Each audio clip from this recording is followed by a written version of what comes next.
ಹಾಂ. ಟಿಪ್ಸ್ ಅಂದರೆ ಇವಾಗ ಎಲ್ಲರಿಗೂ ಗೊತ್ತೇ ಇದೆ. ಆದರೂ ನೀವು ಕೇಳಿದ್ದಕ್ಕೆ ಹೇಳ್ತಾ ಇದ್ದೀನಿ.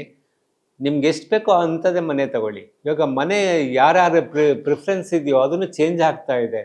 ಮುಂಚೆ ಎಲ್ಲರೂ ಆಫೀಸ್‌ಗೆ ಹೋಗ್ತಾ ಇದ್ರು. ಇವಾಗ ವರ್ಕ್ ಫ್ರಮ್ ಹೋಮ್ ಕಲ್ಚರ್ ಜಾಸ್ತಿ ಆಗಿದೆ.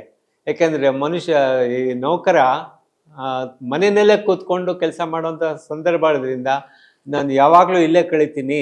ಹೆಚ್ಚು ತುಂಬ ಆರಾಮವಾಗಿರುವಂಥ ವಿಶಾಲವಾದಂಥ ಹೆಚ್ಚು ಸೌಕರ್ಯಗಳಿರುವಂಥ ಮನೆ ಬೇಕು ಅಂತನ್ನುವಂಥ ಆಸೆಗಳು, ಅಪೇಕ್ಷೆಗಳು ಜಾಸ್ತಿ ಇರುತ್ತೆ. ಹೀಗಾಗಿ ಆ ಸಮಯದಲ್ಲಿ ತನ್ನ ಓಡಾಟದ ಖರ್ಚು, ಪೆಟ್ರೋಲ್ ಉಳಿಯುತ್ತೆ, ಕಾರ್ ಮೇಂಟೆನೆನ್ಸ್ ಉಳಿಯುತ್ತೆ.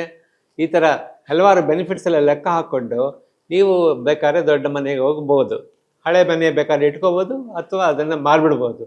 ಇದು ನಾನು ಕೊಡೋದು. ಆದರೆ ಯಾವುದೇ ರೀತಿಯಲ್ಲೂ ಸಹ ನಾನು ಅಯ್ಯೋ EMI ಕಟ್ಟಬೇಕಲ್ಲ ಅಂತ ಚಿಂತೆಯಿಂದ ಬರೋವಂಥ ಪರಿಸ್ಥಿತಿಗೆ ಹೋಗಬೇಡಿ ಅಂದ್ಬಿಟ್ಟು ನನ್ನ ಸಲಹೆ. ಪ್ಲ್ಯಾನ್ ಮಾಡಿಕೊಂಡು ನೀವು ಸಂಬಳದಿಂದ ಸ್ಟ್ಯಾಂಡಿಂಗ್ ಇನ್ಸ್ಟ್ರಕ್ಷನ್ಸ್ ಕೊಟ್ಬಿಡ್ತೀರ. ನನಗೆ ಸಂಬಳ ಆಗಿದ್ದ ತಕ್ಷಣ ನನ್ನ ಹೋಮ್ ಲೋನ್ಗೆ ಇಷ್ಟು ಅಮೌಂಟು ಕಳಿಸ್ಬಿಡಿ ಅಂದ್ಬಿಟ್ಟು ನೀವು ಯಾವ ಬ್ಯಾಂಕಿಂದ ತೊಗೊಂಡಿರ್ತೀರೋ ಅವ್ರಿಗೆ, ಅಥವಾ ನೀವು ಬೇರೆ ಬ್ಯಾಂಕಿಂದ ಸಾಲ ತೊಗೊಳ್ಬೇಕಾಗಿದ್ದರೆ ಆ ಬ್ಯಾಂಕಿಗೆ ಇನ್ಸ್ಟ್ರಕ್ಷನ್ಸ್ ಕೊಡಬೇಕು. ಬ್ಯಾಂಕ್ಗಳೂ as a precautionary measure post dated cheques ತೊಗೊಳುತ್ತೆ. ಒಂದು 12 ಅಥವಾ 24 ಅದು ಅನ್ಡೇಟೆಡ್ ಇರುತ್ತೆ. ಯಾವಾಗ ಈ ಥರ ಡಿಫಾಲ್ಟ್ ಆಗ್ತಾನೋ ಅದನ್ನು ಚೆಕ್ ಪ್ರೆಸೆಂಟ್ ಮಾಡಿಬಿಟ್ಟು ಸೆಕ್ಷನ್ 138 ಮೂಲಕ ಚೆಕ್ ಡಿಫಾಲ್ಟ್ ಆಗಿದೆ ಅಂದ್ಬಿಟ್ಟು ಮೇಲೆ ಕ್ರಮ ಜರುಗಿಸ್ಕೊಳ್ಳೋಕ್ಕೆ ಅವಕಾಶ ಆಗುತ್ತೆ.